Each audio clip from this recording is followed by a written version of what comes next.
Good morning everyone. You missed us yesterday. We were snapping over on the Meteora network.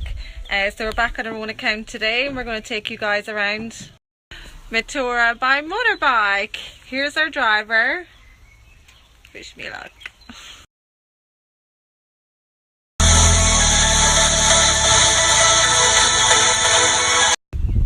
So this is just a small sample of the type of landscape that we'll be exploring today. As you can see, there are huge rocks with monasteries on top of them. There's another one up there, and there's another one right behind us.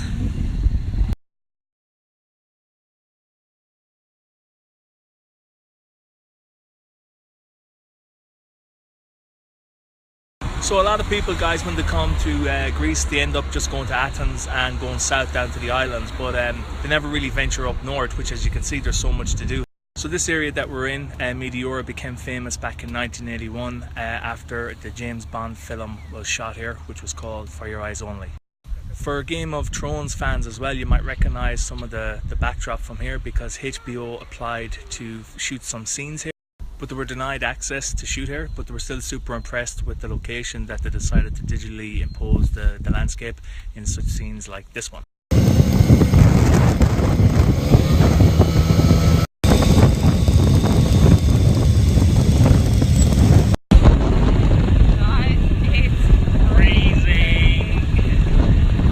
So we're just after making a quick pit stop here in a little cafe because the weather outside is terrible and we were frozen solid on the bike.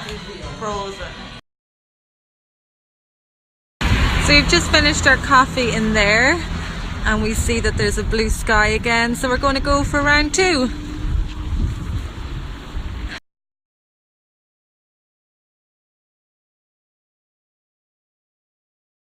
So guys, before we get going on round two, we've just nipped up to the guest house where we're staying.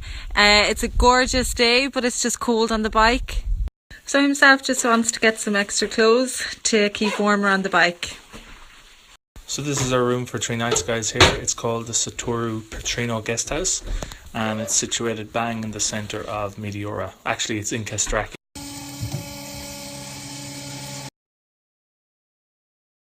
So we're here at the Holy Trinity Monastery now, guys, which is the most famous one because, as Carlos said, it's where Roger Moore shot the Bond movie.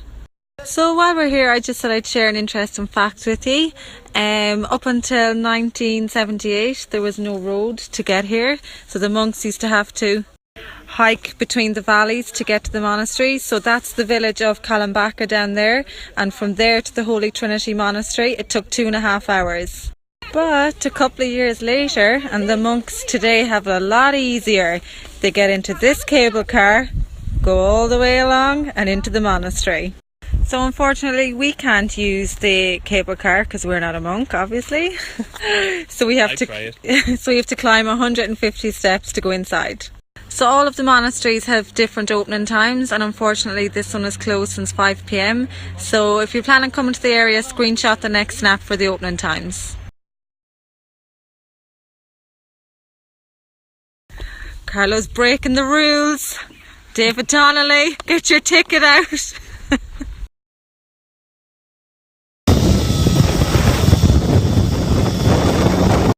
So we planned to catch the sunset this evening, but it didn't work out. As you can see behind me, all grey skies. It was lashing rain for a while. So instead tomorrow morning we're going to get up early and see if we can get some of the sunrise, because it's meant to be raining again tomorrow, but hopefully it'll stay dry in the morning.